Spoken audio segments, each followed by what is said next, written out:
I think it was mostly a residual of the 20s, and that was such an incredible golf building boom that you created almost, well, certainly a nation of golfers, and Minnesota was way up there even back then in terms of per capita participation. I would think throughout the 1920s there had to have been, well, this is just a guess on my part, but somewhere in the neighborhood of 20 to 30 golf courses a year opened in Minnesota. Cities that didn't have golf courses coming out of World War I all wanted them. Minneapolis had a number of golf courses in the 20s, mostly private clubs. St. Paul started the whole thing with Town and Country Club, and they got a little bit late into the municipal version of golf, but Minneapolis only beat them by a year when they opened up the Glenwood course, which is now Worth, and then St. Paul followed right away with a bunch of municipal courses. So the big cities were pretty well served coming into the 20s, but it was the smaller towns, the surrounding towns, that didn't have golf yet, and they wanted to catch up. So one after another, all the towns throughout Minnesota that had enough population to support a golf course started to build them. They built 9-hole courses. In a few cases, they had 18-hole courses. Bemidji, for instance, I think their Town and Country was always an 18-hole course. But in most cases, they started out as 9-holers.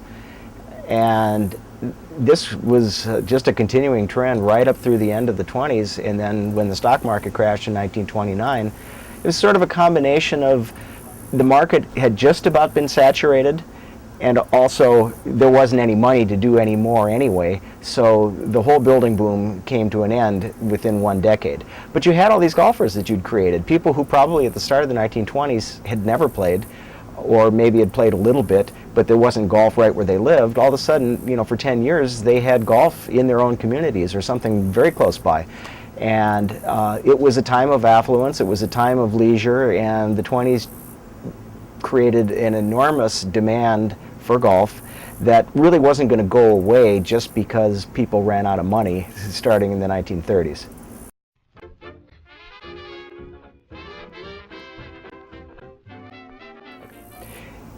You had greens fees cut across the board basically at the public golf courses. Courses like Meadowbrook in Minneapolis and Phelan in St. Paul were struggling with conditioning, and there were other golf courses that were in probably a bit more popular. For instance, when Keller opened in 1929, that really siphoned golfers away from Phelan because Keller was in much better shape. The same thing was somewhat true with the Minneapolis golf courses, in that Gross was always a better cared for golf course. They had grass greens right away when they first opened in 1925, and the other courses didn't catch up until the 30s. So those golfers that were still interested in the game tended to gravitate towards the better courses, and the other ones had to cut their prices to keep golfers active. But there were still opportunities. Very few courses really went out of business during the 30s, and actually you saw more of that in the 40s into the 1950s. I can think of 3, 4, 5 golf courses that survived the 30s and 40s and then kind of petered out in the 50s, probably because the private golf clubs got busier and more active and more popular once again. All the country clubs, the private clubs, suffered greatly during World War II, lost a lot of members. Even coming out of the Depression, that was a problem for them in the late 30s. But as soon as the war was over, you had this returning manpower, you had a lot of money, a lot of people flocking back to the game, and in many cases they went to the private clubs. And that's when you started to see some of the clubs like Westwood Hills in I think, let's see, is that in Hopkins, St. Louis Park, in that area? That went out of business in the late 50s. Hilltop in Columbia Heights went out of business in the late 50s. There was one called Bunker Hills down in Mendota. I think that was gone by the mid to late 50s. But the seeds of all of that, of course, was created in the 30s when the golf business really had to retrench.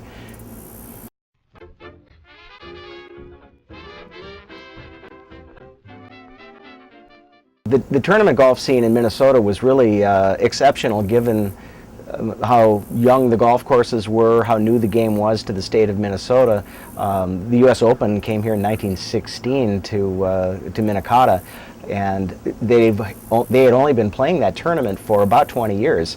And Minnetonka itself was, at that point, just a 17-year-old golf club. But it was in terrific shape. Some of the pros from the East Coast sort of disagreed with that, but Chick Evans, who won the tournament, said it was in terrific shape. And 9 years later, or 11 years later, 1927, the U.S. Am was played again at Minnetonka, which was as big a tournament at the time as the U.S. Open, and that brought just an enormous number of fans out to Minnetonka to see this, partly because Bobby Jones was playing and he was a national phenomenon, but also because Jimmy Johnston was also in that field, and he was our local champ. He'd won 7 straight Minnesota State amateurs, and he ended up meeting Bobby Jones in that tournament, and the galleries were as thick, maybe not as when Tiger Woods played at Hazeltine, but it brought people streaming out of the city to come to Minnetonka and see that match. Bobby Jones, of course, won it very handily. But then 1930, U.S. Open at Interlaken, Bobby Jones was back again, and he was winning the 3rd leg of the 4-leg Grand Slam. And then the following year, the PGA comes to Keller. And Keller had started its own annual PGA event the year after it opened. Keller opens in 1929. 1930, they start the St. Paul Open, and that ran for some 36 years before that ran out of steam. So you had the PGA pros coming into town every year from 1930 up through, I think 1942 was the last year they played before they stopped it for the war. But even during the war, you had the pros coming in. Golden Valley hosted for 2 years. I think 1943 and 44, they hosted a best ball featuring 2-man teams from the PGA. And they drew a decent gallery out there, not enough to actually cover the expenses of the tournament, so it only lasted 2 years. But Ben Hogan came out and played in that one. It was a phenomenal turnout. So this was always a hotbed for tournament golf. The strange thing is that the U.S. Open stayed away for so long. After the 1930 Open, there was not another U.S. Open in Minnesota until 1970 at Hazeltine.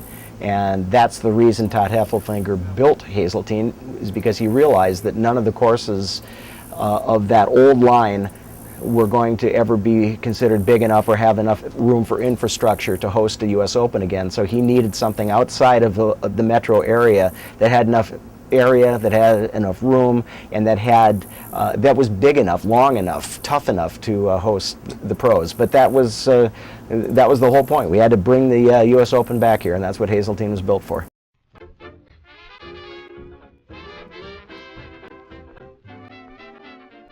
I mean, it depends on what region you're talking about too, because how did we compare to Wisconsin or Iowa or the Dakotas? No comparison whatsoever. Minnesota was a dominant regional area for golf. Then again, you go to Chicago, and that's a pretty good comparison. Chicago beat Minnesota. The Chicago area beat Minnesota into the field of golf by just a couple of years. Chicago Golf Club was one of the very first 18-hole courses built in America.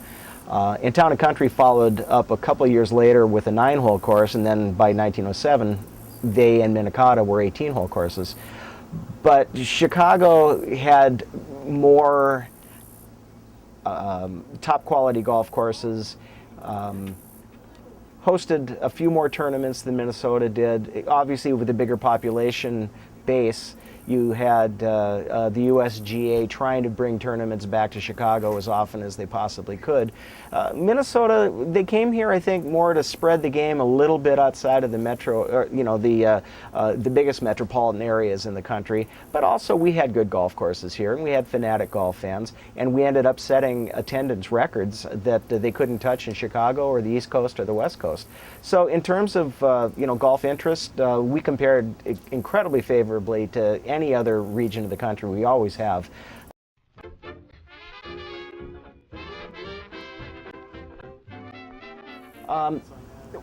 Women have been a part of golf in Minnesota right from the very beginning, and that's something that surprises people because in the 80s, a lot of clubs in Minnesota went through some turmoil about access to tee times.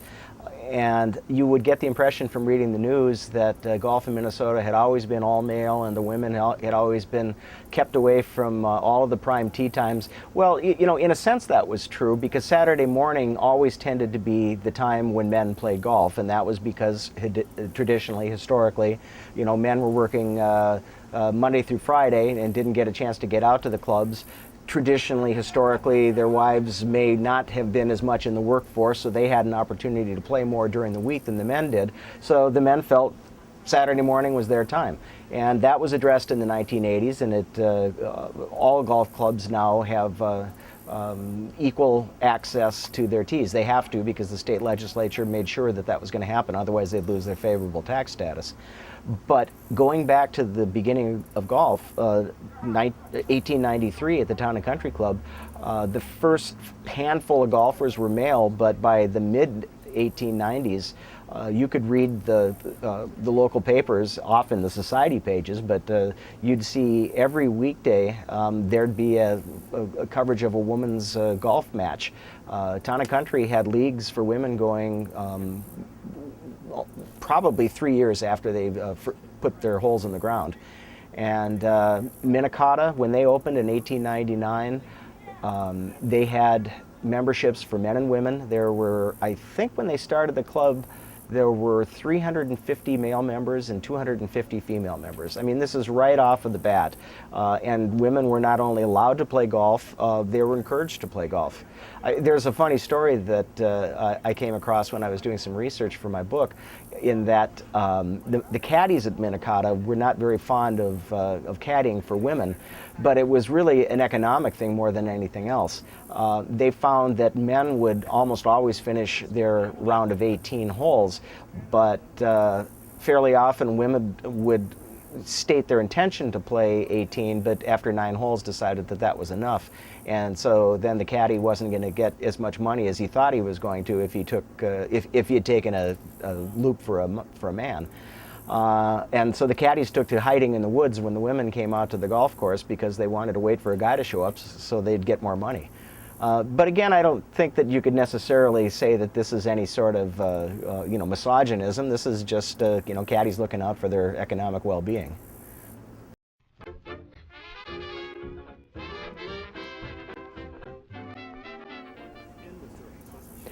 Yeah, well, Patty Berg was 17 years old when she first came to prominence at the women's amateur at Interlaken in 1935.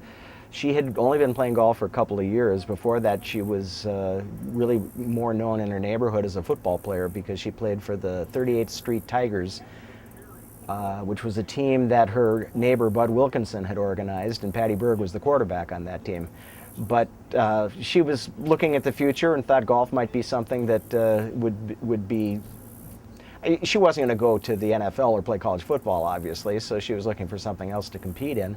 And her father was a member at Interlaken and was interested in golf, no great shakes, but he gave her some clubs and enough instruction for her to get started. And then she went over to Interlaken and started playing there and took to the game very, very quickly. So quickly that by the time she was just out of her junior year in high school, she ended up in the finals of the U.S. Amateur at Interlaken playing against the greatest woman player in the world, Glenna Collett-Vare. Glenna Collett-Vare had won, I believe, 4 or 5 U.S. Amateur titles already, and she was just the unquestioned best player in America. And for the 17-year-old freckle-faced kid to go up against her in the finals was, well, quite a daunting task. She really had no business being there in the first place, but Patty Berg was an excellent player, and she was just going to get better and better. She ended up losing that final match. I believe it was 4-2. So she didn't get wiped out. She held her own, and she did later on win a U.S. Amateur a few years later. And then in 1946, she won the first Women's Open. They had not played a U.S. Open for women until that year, and Patty Berg won the first one. She was a pro by that time, and she was helping to start the Ladies Professional Golf Association, the LPGA. One of 5 or 6 players who got together to do that. So her impact on the game of golf, both in Minnesota and nationally, and particularly on women, is just incalculable, really. She was everybody's favorite. She was signed up to an endorsement deal with Spalding. I'm sure the first woman golfer to have done that, and one of the first women athlete ever to be given an endorsement deal. And she came out with a line of autographed Patty Berg clubs, and anybody who learned how to play, any kid, male or female, boy or girl, who learned how to play golf in the 50s or 60s probably learned on a set of their mom's old Patty Bergs.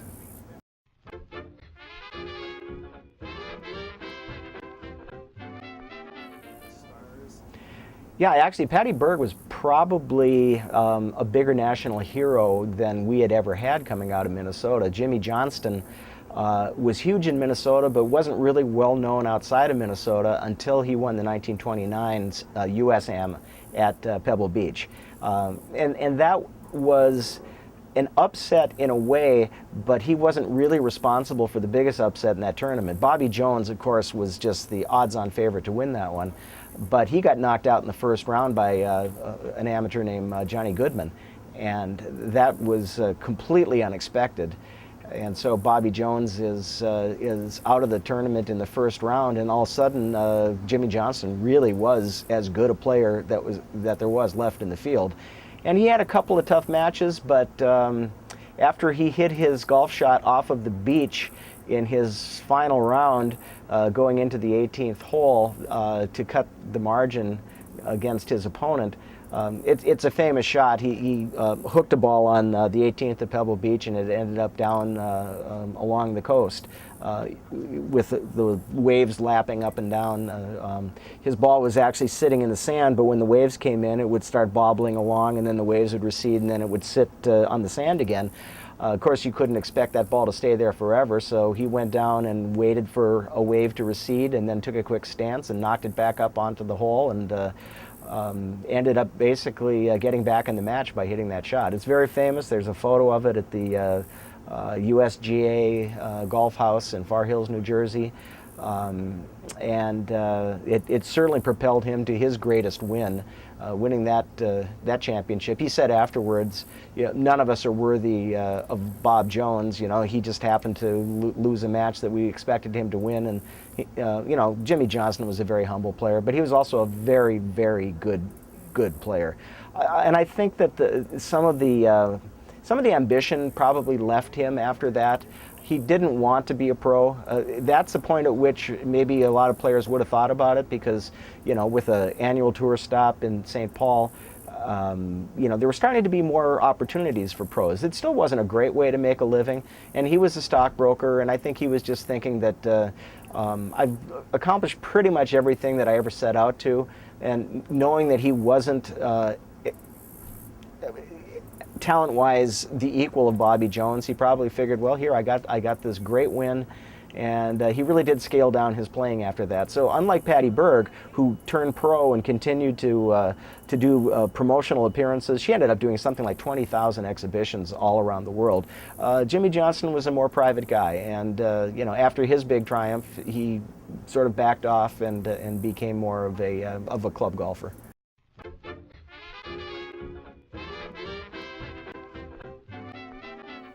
Well, one of the great things about Minnesota is that we have examples of some of the greatest golf course architects who ever worked in the field.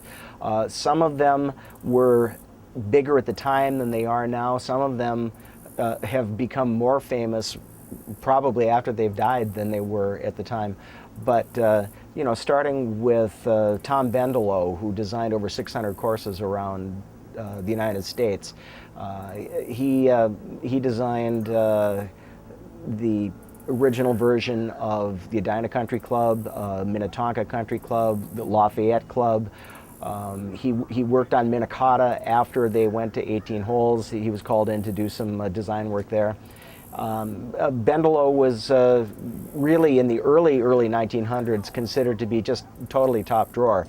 Willie Watson, who designed Minnetonka, their first 9 holes. He designed the original 18 at Interlochen. He designed a version, some of the first 18 holes at White Bear Yacht Club. We don't know exactly what he did or exactly what Donald Ross did, but Willie Watson was involved in that one too. He was recommended for the Northland job when Northland decided they wanted to redesign their course in 1920, but Northland preferred to have Donald Ross. And then you have Donald Ross coming in, and he did some redesign work of Watson's original designs. He redesigned Minnetonka, he redesigned Interlochen, he redesigned Minneapolis Golf Club, which had originally been designed and laid out by Willie Park Jr., who's another big name in early architecture. And then you have A.W. Tillinghast, who was really one of the greats who ever designed golf courses. The San Francisco Golf Club is a course that not many people ever get a chance to play, but it's considered one of the greats in Minnesota, one of the greats in California, one of the greats in the world, really. Baltusrol is another of Tillinghast's golf courses. Winged Foot, he is known for some just top-class competitive golf courses, and he did Golden Valley and Rochester in Minnesota. Not very many states have Tillinghast courses, and we're lucky to have 2 of them to look at to see his brilliance.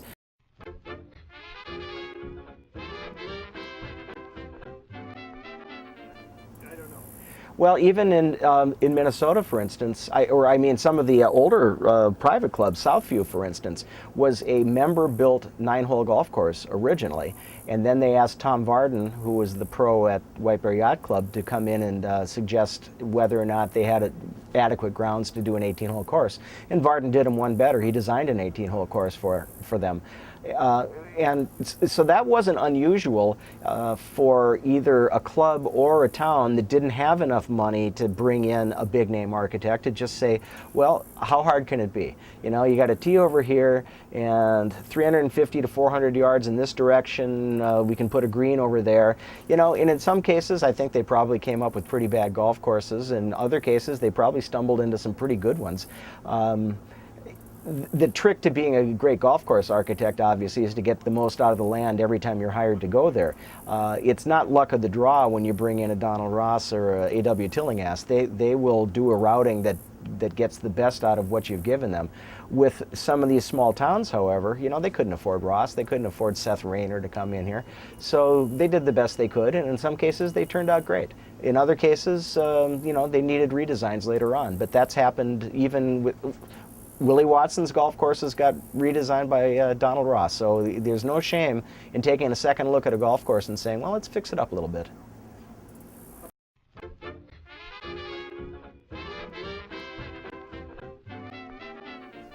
Well, the equipment made a big change in the 30s when they went from hickory shafts to steel shafts, and the distance that the golf ball traveled certainly increased, but you could go back and see a film of Bobby Jones playing in the 20s and 30s, and he had perfected that whip that you could get with a hickory shaft to the point where he was routinely hitting 300-yard drives, and the golf balls that they were using were not very good. So it always comes down to skill, but there was no question that when steel shaft golf clubs came in, that the average player was definitely starting to hit the ball farther and more consistently, and that meant golf courses had to start getting longer and a little more difficult. More bunkers were being added. Water hazards were considered to be a little bit more necessary than they used to be because you know, there's always been this ideal of par that somewhere around 72 is what it should take for a real good golfer to get around a good golf course. And for 100 years, we've pretty much tried to preserve that ratio.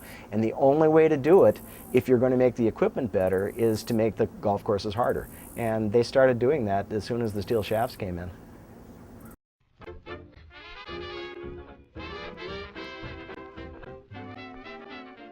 That's how most of us first get to know some of these golf courses, just by driving by and slowing down and looking through the fence and thinking, boy, does that look great. I'd love to get a chance to play there.